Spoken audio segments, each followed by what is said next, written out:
Assalamualaikum warahmatullahi wabarakatuh.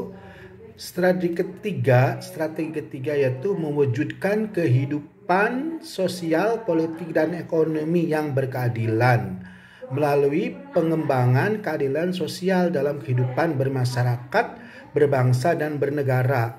Pengembangan keadilan politik dan pemerataan ekonomi sehingga dapat memperkuat stabilitas nasional. Untuk melaksanakan strategi tersebut di atas disusun upaya antara lain. Pertama, mengembangkan rasa keadilan sosial dalam kehidupan bermasyarakat, berbangsa, dan bernegara antar umat beragama melalui akses yang sama terhadap pelayanan publik kesejahteraan yang tidak diskriminatif, akses yang sama terhadap pendidikan dan akses yang sama dalam kesehatan serta akses yang sama terhadap hak-hak sosial lainnya, sehingga tidak terjadi kesenjangan sosial antar umat beragama.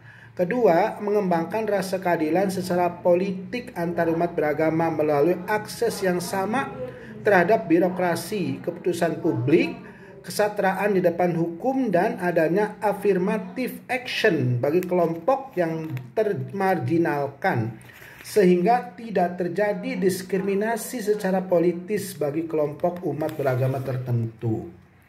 3. Mengembangkan pemerataan ekonomi bagi umat beragama melalui antara lain pemerataan pembangunan antara daerah, kesempatan yang sama untuk memperoleh pekerjaan dan akses yang sama terhadap sumber ekonomi sehingga tidak terjadi kecemburuan sosial dan kesenjangan ekonomi yang lebar antar umat beragama. Selanjutnya, strategi keempat, mengembangkan dan memperdayakan Forum Kerukunan Umat Beragama (FKUB) melalui pendirian FKUB di tingkat provinsi, kabupaten, kota, dan kecamatan sebagai wadah komunikasi antar umat beragama dan pemberdayaan. FKUB dalam memelihara kerukunan dan peningkatan kesejahteraan umat beragama dalam rangka menjaga persatuan dan kesatuan bangsa. Untuk melaksanakan strategi tersebut di atas disusun upaya antara lain. Pertama, membentuk Forum Kerukunan Umat Beragama atau FKUB pada tingkat provinsi, kabupaten, kota, dan kecamatan sebagai wadah komunikasi umat beragama dan sosialisasi peraturan perundangan, norma sosial, norma agama, dan norma adat budaya sehingga terwujud hubungan yang harmonis dan terbuka antar umat beragama. Kedua, memberdayakan FKUB dalam rangka pemeliharaan kerukunan dan peningkatan kesejahteraan umat beragama melalui kegiatan ekonomi secara bersama sehingga terwujud solidaritas dan soliditas umat beragama. Dengan melaksanakan keempat strategi dan terwujud berbagai upaya dengan penjabaran dengan setiap strategi sebagaimana mengatakan di atas diharapkan akan dapat meningkatkan keharmonisan kehidupan umat beragama sehingga terwujud persatuan dan kesatuan bangsa dalam rangka memperkuat persatuan nasional. Nah, jadi ketika kita memahami tentang keharmonisan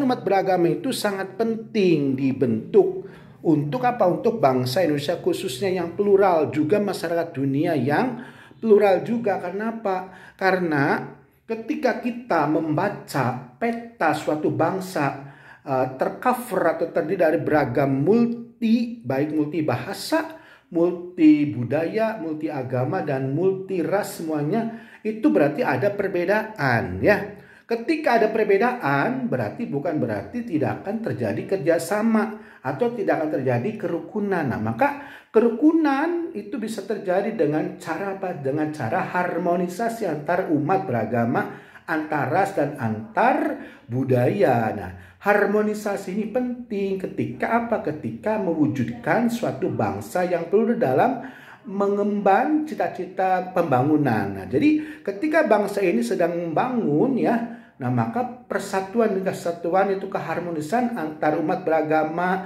antar ras, antar suku yang berbeda itu perlu ditingkatkan agar pembangunan itu mudah tercapai. Kenapa? Kalau misalnya perbedaan itu dibesarkan, maka yang terjadi adalah konflik horizontal ya. Kita pernah lihat sejarah di poso atau di dunia, di Irlandia di negara-negara antara Katolik dan Protestan itu terjadi perpecahan ya. Nah, begitu juga di Israel dan Palestina perebutan politik, tapi tetap unsur agama memberikan warna atau stimulasi atau stimulus terjadinya tadi konflik ya. Bukan berarti Islam memandang jelek ya, tapi Israel sendiri yang menganggap bahwa sikapnya Palestina dianggapnya menjajah ya, atau Israel dianggapnya tanah Palestina itu adalah milik Israel. Nah gitu. Jadi mahasiswa yang Bapak cintai, pada perkuliahan ini kita penting membentuk tadi keharmonisan. Jadi bagaimana keharmonisan tadi, ada daya ukurnya, parameternya. Nah, ketika kita harmonis berarti terjalin komunikasi antar umat beragama atau antar budaya yang berbeda. Komunikasi terjadi ini tidak semata-mata antar agama, tapi antar umat beragama. Jadi umat beragama ini yang mentransformasikan ajaran agama masing-masing. Ajaran agama masing-masing itu secara teologi itu berbeda ya. Nah, kita tahu konsep teologinya Islam tauhid, konsep trinitasnya, konsep teologinya Kristen trinitas, konsep teologinya Hindu Trimurti dan sebagainya. Yang kesemuanya itu menuju pada satu perwujudan dari yang satu. Jadi ketika yang satu ditafsirkan, dipahami oleh manusia, maka mewujud secara esoteris berbeda tuh ya. Jadi jangan disamakan bahwa agama itu sama, tidak ya. Agama itu berbeda karena dilihat dari eksoteris perwujudan nyata di dunia. Nah, ketika perwujudan nyata di dunia itu berbeda, nah ini bisa diajak kerjasama karena ada unsur yang sama. Dalam arti mereka semua yang berbeda ini menuju pada satu Tuhan, yaitu pluralisme itu. Jadi pluralisme itu memberi ruang kepada umat beragama untuk memberi kebenaran sesuai dengan seleranya, menuju jalan yang satu. Tuh, jadi bukan semua agama itu sama, beda semua agama itu karena secara historis berbeda. Nah, tapi ketika dipahami secara esoteris, semua agama itu menuju jalan yang satu. Tuh, ingat, menuju jalan, bukan satu ya, karena kan ditafsirkan satunya Kristen beda, satunya Hindu beda. Nah ya, jadi secara Islam kita bukan membela Islam, itu teologi Islam itu satu-satu gitu. Tapi kalau agama lain kan satu ditransformasikan menjadi tiga. Nah, yang mereka anggap itu juga satu. Nah, ini yang seringkali kita salah memahami ya. Jadi konsep satu itu ada yang wahid, ada yang ahad tuh ya. Kalau satunya ahad berarti satu monoteisme murni, numerikal bilangan yang logik, yang empirik, satu ya satu. Nah, bukan satu dari kesatuan. Nah, ketika satu dari kesatuan ini namanya apa? Namanya wahid kalau dalam bahasa Arab. Sehingga kita bisa bertemu dengan agama yang berbeda itu dalam konteks satu, dalam arti hakikat ya. Walaupun perwujudan dari satu ini dipahami berbeda-beda, tapi kita bisa membangun bersama. Nah, ini ya, jadi keharmonisan itu kalau tidak dibentuk berbahaya ya.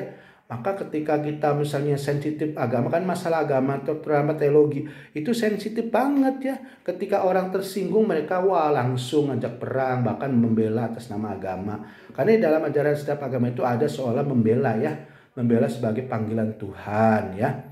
Nah, tapi yang kuat sekali itu di dalam ajaran Islam, jihad itu ya. Kalau di agama lain mungkin beda-beda itunya ya, pemahamannya ya.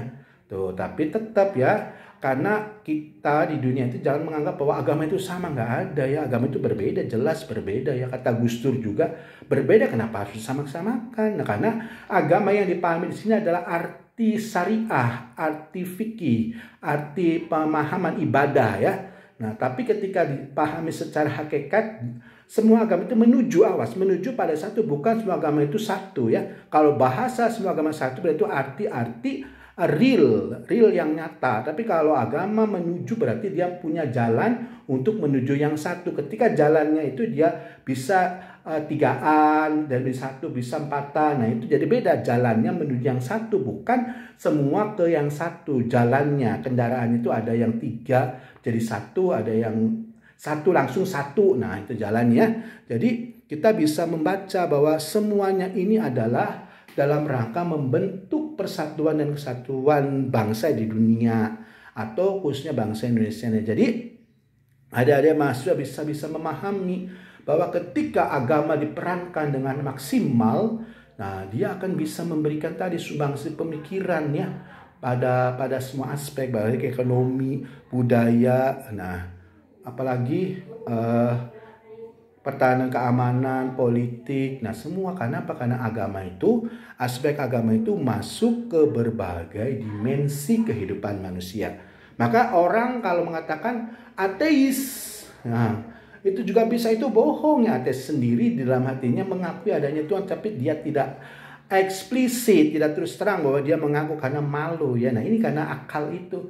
Begitu juga agnotisme. Nah, agnotisme itu menganggap bahwa percaya pada Tuhan satu tapi tidak mau beragama. Keliru juga ya. Jadi kalau beragama itu sama dengan percaya pada Tuhan. Jadi kalau Tuhan tan beragama, bagaimana dia menjalankan aturan-aturan dari pemahamannya terhadap percaya Tuhan itu. Nah ya, jadi ada sesuatu yang dibiaskan. Walaupun begitu, kita di dunia itu ya kita merasakan satu bangsa, satu katakanlah satu masyarakat bumi yang memandang bahwa kita itu juga sebagai masyarakat manusia, masyarakat beragama yang satu bumi, satu dunia. Maka kita harus saling menghargai. Tidak boleh saling mencerca satu sama lain ya. Nah, jadi ketika adik-adik berhubungan dengan orang beragama lain, maka kita terus membentuk dalam rangka untuk harmonisasi ya.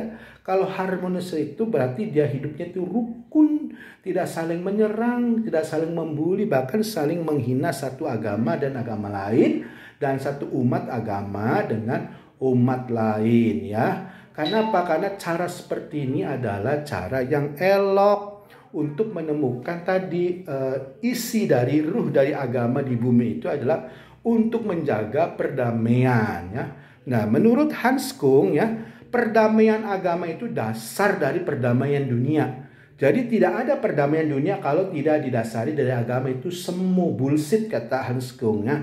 Karena agama itu memberikan ruh perdamaian yang betul-betul damai. Bukan damai dalam arti politik. Kalau dalam politik kan sesaat. Ketika beda kepentingan berubah lagi, perang lagi. Nah, jadi damai dalam arti sebenarnya adalah damai yang disorot atau yang diinspirasi oleh agama. Lalu bagaimana agama-agama bisa memberikan rasa damai itu? Dengan cara tadi kata Hans Kung, etika globalnya. Jadi agama itu menanamkan konsep-konsep etika dalam ajaran agama pada kemanusiaan, pada dimensi manusia. Nah ini diambil oleh Hans Kung. Ada setiap agama itu mengajarkan tentang kedamaian, kebaikan dalam tataran dimensi manusia. Sehingga kita bisa kerjasama antar berbeda agama itu diambil dari situ etika. Namanya etika apa? Etika global atau global etik tuh. Jadi kata Hans Kung itu dia seorang teolog Katolik memandang bahwa perdamaian di dunia itu bisa diciptakan dengan baik apabila perdamaian tersebut didorong oleh agama, bukan dari politik, bukan dari ekonomi, bukan dari sosial, tapi dari agama. Nah, agama yang memberikan sumbangsih itu pada tataran ajaran-ajaran teologi, bukan teologi, ajaran adalah akhlak kalau dalam Islam atau moral ya. Karena setiap agama itu mengajarkan kemanusiaan tentang berbuat baik ya. Nah, ini kesamaan ini kita ambil sehingga persaudaraan antara agama itu dari sisi-sisi sumbangsih untuk perdamaian di bumi ya. Demikian saja pada kali ini kuliah Bapak ini, mudah-mudahan mahasiswa bisa memahami dengan baik. Sebagai kata akhir, wabillahi taufik wal hidayah. Wassalamualaikum warahmatullahi wabarakatuh.